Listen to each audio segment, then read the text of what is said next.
Imagine waking up one morning and discovering that money is suddenly worthless. Every banknote, every coin, every number inside a bank account still exists, but nobody trusts it anymore. A person could have millions of dollars saved and still be unable to buy breakfast. At first, people would assume it was a temporary financial crisis. They would check banking apps, call their banks, and search for government announcements. But the message would soon become clear: money no longer has value. Stores would immediately face chaos. Customers would fill shopping carts with food, water, medicine, batteries, and fuel. Some would offer large amounts of cash, but shop owners would refuse it because the same money might buy nothing by the end of the day. Card payments would become useless too. Even if payment systems continued working, transferring worthless numbers from one account to another would solve nothing. Banks would close their doors. Crowds would gather outside, demanding access to savings that could no longer purchase anything.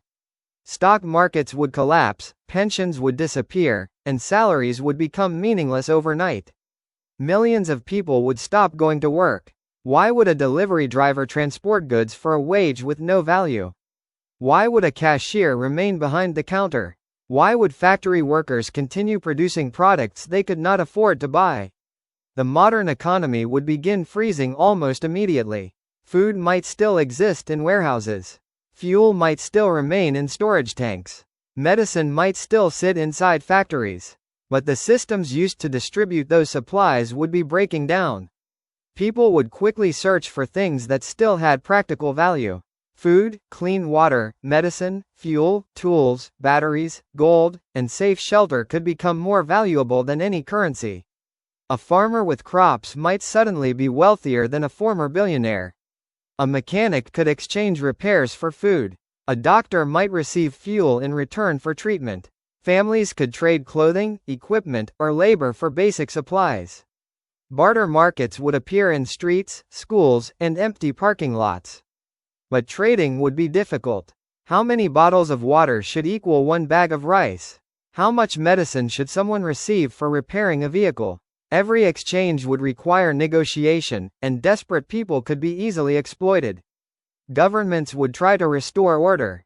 They might announce a new emergency currency, distribute food vouchers, or control the prices of essential goods. But people would only accept these systems if they trusted that others would accept them too.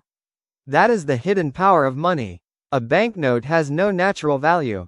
It works because millions of people agree that it represents value. Once that agreement disappears, money becomes only paper, metal, or numbers on a screen. Within the first 24 hours, society would realize that wealth had never been stored only in banks. Real wealth was access to the things people needed to survive. And in a world where money meant nothing, the people with the most useful resources, not the largest accounts, would suddenly hold the greatest power. Within a few days, the collapse of money would begin changing daily life. Supermarkets would empty quickly. Stores that still had food would stop using prices and begin accepting direct trades. A bag of rice might be exchanged for medicine. Fuel could be traded for batteries, tools, or clean water. Cities would face the greatest pressure. Most people in urban areas do not grow their own food or produce essential supplies. They depend on trucks, warehouses, electricity, and workers who keep distribution systems running. But without trusted payment, those systems could slow or stop. Governments might introduce emergency ration cards. Families could receive fixed amounts of food, water, and fuel. Soldiers or police might guard warehouses and transport routes to prevent theft. Even then, black markets would grow. People with access to medicine, farmland, generators, or fuel could demand extreme trades. Criminal groups might control neighborhoods by controlling essential supplies. Old ideas of status would disappear. Luxury cars, expensive watches, and designer clothing would become nearly useless. Meanwhile, farmers, mechanics, electricians, nurses, builders, and drivers would become some of the most valuable people in society. Skills would become a new form of currency. Communities might create local exchange systems. One person could repair roofs. Another could provide vegetables. Someone else could offer medical care, childcare, or transportation. Small towns could adapt faster because people already knew one another and had access to land, tools, and local food. Large cities would struggle more. Without reliable transport, millions of people could begin leaving urban centers in search of safer communities and resources. But barter would create constant problems. Not every person would have something useful to trade. Elderly people, disabled citizens, and children could become especially vulnerable. A society based only on practical value could quickly become cruel. That is why new currencies would begin appearing. Some communities might use food tokens, energy credits, or digital records backed by real supplies. Others might use gold, fuel, or government vouchers. But every new system would face the same challenge: trust. Money had collapsed because people stopped believing in it. Any replacement would survive only if enough people believed that it would still have value tomorrow. After several weeks, society would begin building a new economic system. Barter alone would be too slow and unreliable. A mechanic might need medicine, while the doctor who had medicine might not need repairs. Communities would need something easier to exchange. Local currencies could appear. Some towns might create tokens backed by food, fuel, electricity, or working hours. One credit could represent a fixed amount of bread, energy, or labor. Unlike the old money, these currencies would be connected to real resources. But each region might create a different system. A token accepted in one city could be useless elsewhere. Traveling, trading, and rebuilding international business would become extremely difficult. Power would shift toward those who controlled essential supplies. Farm owners, energy producers, transport networks, water facilities, and medical warehouses could become more influential than former banks. Governments might take control of these resources to prevent private groups from becoming too powerful. In some places, this could restore order.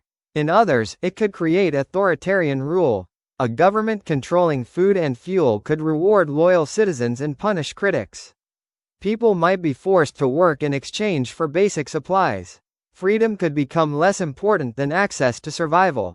Crime would also evolve. Instead of stealing cash, criminals would target medicine, batteries, fuel, seeds, and clean water. Protected warehouses could become the new banks, guarded by armed forces and surveillance systems. Former billionaires would try to protect their position. Some would use land, factories, influence, or private security to remain powerful. Others would discover that numbers in an account meant nothing without useful assets or trusted communities. Meanwhile, ordinary workers with practical knowledge could rise. Farmers, engineers, doctors, electricians, builders, and transport workers might form powerful unions. They could negotiate directly for housing, food, protection, and resources. Society would slowly understand that value had not disappeared. It had changed form. Knowledge, trust, labor, land, and access to essential goods would become the foundation of wealth. Eventually, national governments would attempt to introduce a new official currency. It might be backed by energy, food reserves, precious metals, or a combination of real assets. But people would remain suspicious. They had already watched one financial system collapse overnight. To accept another, they would need more than promises. They would need proof that the new money represented something real, and that the people controlling it could be trusted.